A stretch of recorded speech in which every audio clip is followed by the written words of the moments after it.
বিষয়। আমি তো ইমোশন থেকে আমার বাচ্চাটাকে মারছি। মারার পরে তো আমি আমার বাচ্চাকে জড়াই ধরে অনেক কান্না করছি। তখন দেখছি ওর হার্টবিটটা আর আমার হার্টবিটটা বাজতেছে।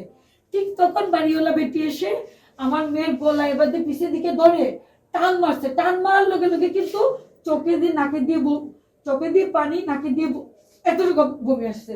কিন্তু আমার মেয়ে কিন্তু এতটুকু খায় না, 1.5 বছরের মেয়ে তো আসছে। তারপরেও আমি বলবো বাড়িওয়ালা ভাবিও দোষী না, সাব্বিরও দোষী না, বাড়িওয়ালা ভাবিও দোষী না, আমার দোষ। কারণ আমি তার মতো কুলাঙ্গারকে ভালোবাসছি। কেন গলা চাপ দিছিলেন? বাচ্চা কি গলা চাপ দিছিলেন? না না, আমি গলা চাপ দিই না, বালিশ দিয়ে চাপ দিছিলাম। না না, আমি গলা চাপ দিই না, বালিশ দিয়ে চাপ দিছিলাম। আমি কিন্তু মেন্টালি সিক, কারণ যে নিজে বাচ্চাকে মারতে পারে সে কিন্তু মেন্টালি সিক। যান প্লিজ। আর যদি কোনো আমার ফেস দেখা যায়, কোনো ভিডিও থাকে কেটে ফেলবেন, মেকআপ থাকলে সমস্যা নাই। যান 2020-এ 2015 তো বিয়ে হয়েছে, 2015 ডিসেম্বরে চলে গেছে, মানে মাত্র 6 মাসের মধ্যে চলে গেছে। আপনার মেইনলি হলো কি পারিবারিক চলে যাওয়ার পরে 4 বছরে মানে সম্পর্কটা পুরো নষ্ট করে ফেলছে। আমার বন্ধু বান্ধবী সবাইকে বলতো, আমি একটু বুঝাতে বলি। আপনি বলছেন আপনার ছেলে একটা আছে 11 বছরের। এটা তো আমার আগের বিয়ে, আমার তো আগে একটা বিয়ে ছিল। আমার আগের বিয়েটা ছিল, তখন ডিভোর্স হয়েছে আমার এসএসসি তে। তারপর থেকে আমি inter, honours, masters, graduation, BA সব কমপ্লিট করছি। এখন কত হয়েছে, সে যে গেছে, যাওয়ার পর থেকে সে আমার বান্ধবীদেরকে, বন্ধুদেরকে ফোন দিয়ে বলতেছে তাই রে কো, তাই রাস্তা ধরতো, ডিভোর্স করতো। কিন্তু আমার একবার ডিভোর্স হয়েছে, আমি তো আরেকবার একটু সহজে ডিভোর্স মেনে নিব না।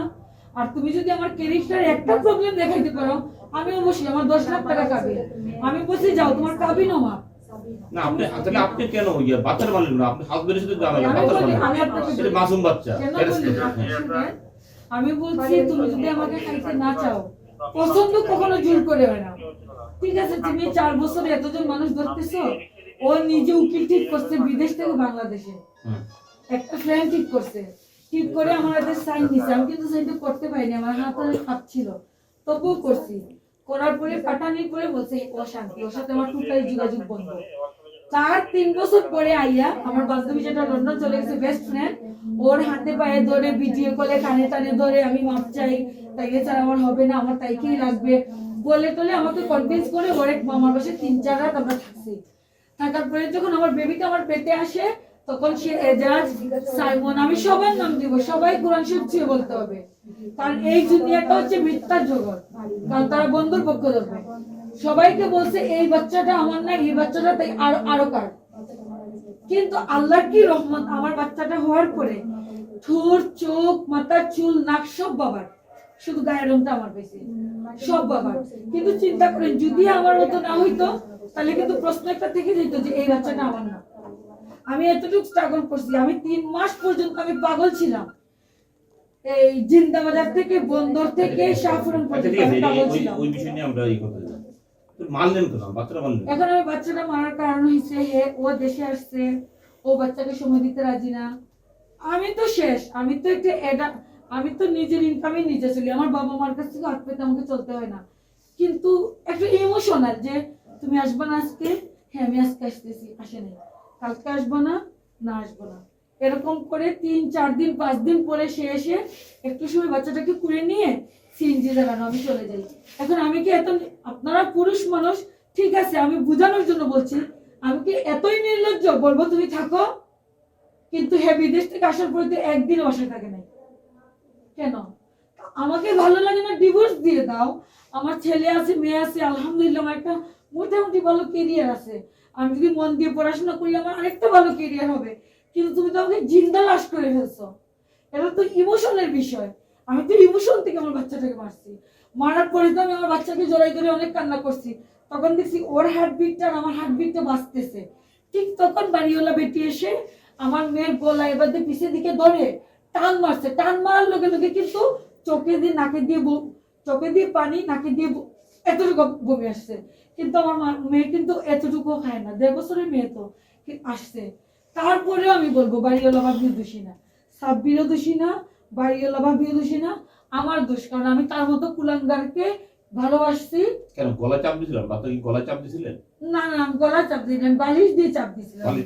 বালিশ দিয়ে চাপ দেওয়ার পরে যখন আমার মানে ইমোশনটা কাজ করতেছিল, তখন আবার আমি পর্যায়ে ধরে ফেলছি। ধরে অনেকক্ষণ কাঁদছি, তখন দেখছি ওর হার্টবিটটা আর আমার হার্টবিটটা বাঁচতেছে, এভাবে করে নিছি তো বাঁচতেছে। তখন বাড়িওয়ালা ভাবি এসে যখন তাই গর্জনের দিকে টান মারছে বাঁচানোর জন্য, মানে প্রথমে নিতে চাইছে। আমি বলছি দেখেন আমরা আমাদের অনেক পারিবারিক প্রবলেম, ঘুমের ট্যাবলেট খাইছি, ডাক্তারে বলছে মেয়েকে এবং আমাকে 3 দিন ফুল কোর্স শেষ করে ভর্তি হতে হবে মাউন্ট এডা রাখালি। তো আমরা 3 দিন ফুল কোর্স খাই, বলছে ফুল রেস্ট। আমি ওনাকে বলছি ভাবি প্লিজ আপনি এটা বুঝবেন না, ওকে ওষুধটা খাওয়াইতে হবে, আমাকেও খাইতে হবে, একটু ঘুম হইতে হবে আমাদের। না ঠিক আছে, আমি তো আপনাকে এটা নিয়ে ইয়ে করবো না। কিন্তু তিনি কি করছেন, স্বামী স্ত্রী ঝগড়া হইতে পারে হওয়াটা, এটা একটা সংসার চলতে গেলে হয়, কিন্তু বাচ্চারা দোষ টাকালো কি? কিন্তু উনি কি করছে জানেন, আমি তো বুকের সাথে আজাইনি, আমি তো অপরাধ করছি, আমি তো বুঝতেছি। উনি আমার মেয়েটাকে পেছন দিকে আইসা গোলার মধ্যে এভাবে টিপ দিয়ে তুলছে যখন, তখন আমার মেয়ের মুখ দিয়ে অররিয়া বমি আসছে। আমার জামায় কিছু লাগানো আছে, এই যে আমার এই জামাটা পুরো বড়ানো, জামায় লাগানো আছে, তারপর নাকে চোখে জমে। এখন আমার কথা হচ্ছে ভাই, আমি বাড়িওয়ালা ভাবি খুব দুষ্কর্ম, তারা ভালো মানুষ, হয়তোবা তারা চাইছিল, বুঝছিল মেয়েকে মেরে ফেলবো, আসলে কিন্তু আমি মারতাম না, আমি হসপিটালে আনতাম। যাই হোক আল্লাহ জানে, আমার স্বামী নির্দোষ, আমার বাবা নির্দোষ, আমার বাড়িওয়ালা ভাবি নির্দোষ। আপনারা আমাকে শাস্তি দেন প্লিজ। কেন আপনারা শাস্তি দিবেন? আমাকে শাস্তি দিবেন, কারণ আমি হত্যা করছি। আপনারা যদি আমাকে শাস্তি না দেন, আমি যে কোনো সময় সুইসাইড করব। কারণ আমি ঘরে যাব আমার মেয়ের বাকেট, আমি ঘরে যাব আমার মেয়ের সাবান, আমি ঘরে যাব আমার মেয়ের মোজা, আমি ঘরে যাব আমার মেয়ের খেলা। আপনারা আমাকে শাস্তি দেন, ওদের কারো কোনো দোষ নেই, ওদের সবার মাপ। আপনি রেকর্ড করতেছেন কেন? আপনি রেকর্ড করার পারমিশন আপনাকে দিল কে? আপনি জানেন আপনি যে রেকর্ড করতেছেন হাসরের ময়দানে যে আপনি দায়ী থাকবেন? যে আমার পারমিশন ছাড়া রেকর্ড করবে সবাইকে আমি আল্লাহর কাছে হাসরের ময়দানে দাবি রাখবো। আজকে থেকে 5 বছর আগে আমি খুব স্টাইলিশ, খুব সেলফি তুলতাম, 5 বছর পর আমি সব ছেড়ে দিয়েছি। এখন আমাকে একটু আমার মতো থাকতে দেন আর গুনাহ থেকে বেঁচে থাকেন। আমি তো স্টেটমেন্ট দিছি যা যা সত্য, যদি মিথ্যা হয়, মিথ্যা প্রমাণিত হয়, তাহলে আপনারা আমাকে যা শাস্তি দিয়ে তা দিবেন, আমি একটা কথা মিথ্যা বলি নাই। এখন বলেন স্যার আপনি আমাকে কি করবেন? আইন প্রসিডিউর, আমি তো আর কিছু করার নাই। আইন না। প্রসিডিউর এভাবে করবেন যে আমি জীবদ্দশায় কোনোদিন জেল থেকে বেরোতে পারবো না, নইলে আমাকে ফাঁসি দিবেন। দুইটা থেকে একটা করবেন। ফাঁসি দেওয়ার অধিকার পুলিশের নাই। পুলিশ আইন কোর্টে প্রসিড করবে, কোর্ট ডিসিশন নিবে আপনাকে খালাস দিবে না কি সাজা দিবে না কি। আমি খালাস নিব না, কোর্ট প্রসিড করবে। যে মেয়ে 10 মাস নিজের বাচ্চাকে পেটে নিয়ে 4 মাস পাগল ছিল, সে স্বীকৃতি দেয় না বাচ্চার। যে মেয়ে ওই বাচ্চাকে আমার মা পায়ে ধরছে, এই বাচ্চাটা নষ্ট করে ফেল, আমি বলছি না এই বাচ্চা আমার পেটে আসছে, এটা আমার বাচ্চা। ওই মেয়ে যখন বাচ্চাটাকে খুন করে, সাংসারিক দ্বন্দ্বটা কি কারণে? সাংসারিক দ্বন্দ্ব, সে তার ক্যারেক্টার ভালো না, তারে হাতে নাতে সবকিছুতে ধরা গেছে। আমি তো ভুলে যাই, ধরে টরে তো সে মাপছে, আমি তো তাকে নিয়ে সংসার করি। এই যে এবার বিদেশ থেকে আসছে, তার ফোনে কত কিছু দেখছি, মাপছে যে ভুলে গেছি। কারণ আমি মেয়েদের অনেক ধৈর্য থাকতে হয়। এখন আপনি ওকে শাস্তি দেন, কি শাস্তি দিবেন শাস্তি দেন। তবে ও কিন্তু 3-4 দিনের মধ্যে এয়ারলাইন্সের টিকিট করে ফেলছে, ও কিন্তু চলে যাবে। ও যাওয়ার আগে ডকুমেন্ট আমার উপর নিদাবি, আমি ওর কিচ্ছু না, ডকুমেন্টে দিয়ে চলে যাব।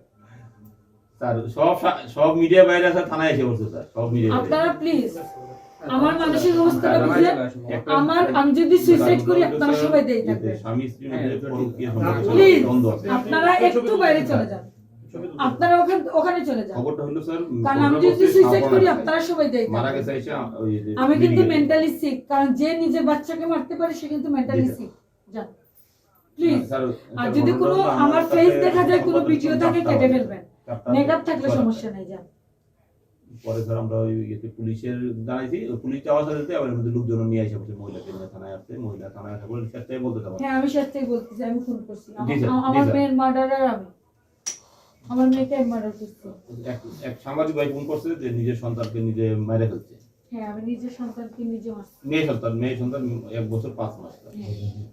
আমার অনেক কষ্ট হয়েছিল, এই মেয়েটা আমার অনেক কষ্টের ছিল। নিপোবন আজাদ মঞ্জিল শাহপরান স্কুলের পরে, কেউ দেখেনি শাহিন স্কুলের পরে নিপোবন একটাই 3 তলা আছে। একটু বুঝে স্যার পরে থানায় আসছে পরে ইয়ে হাজবেন্ড পরকীয়া একটা না, বাজে সম্পর্ক পরকীয়া না। পরকীয়া হলে তো একজন হতো, আমি ফিরিয়ে আনতাম একাধিক। তাহলে ঘটনা ঘটেছে এটা কি ও কত 10:30 ঘটনা বিদেশেও দেশেও ওই দিন গলায় যে ওর ক্যারেক্টার ভালো না, ওই ওই একাধিক বাচ্চা মেয়ের মহিলার বোন, যে মহিলা মারছে মহিলার বোন না স্যার, নিজেও গেছিল স্যার, পরে আবেগ প্রবণ হয়ে গেছে স্যার, মেয়েটাকে গলায় চিপা ধরছে এবং বালিশ চাপা দিচ্ছে। চাপা দেওয়ার পরে পাশের মানে বাসার মালিকে নাকি গেছিল বাসাইতে, মানে মেয়েটাকে উদ্ধার করতে, তখন মেয়েটা বমি করছে, বমি করে তো মহিলা ডাক্তার ওই যে মেয়েটা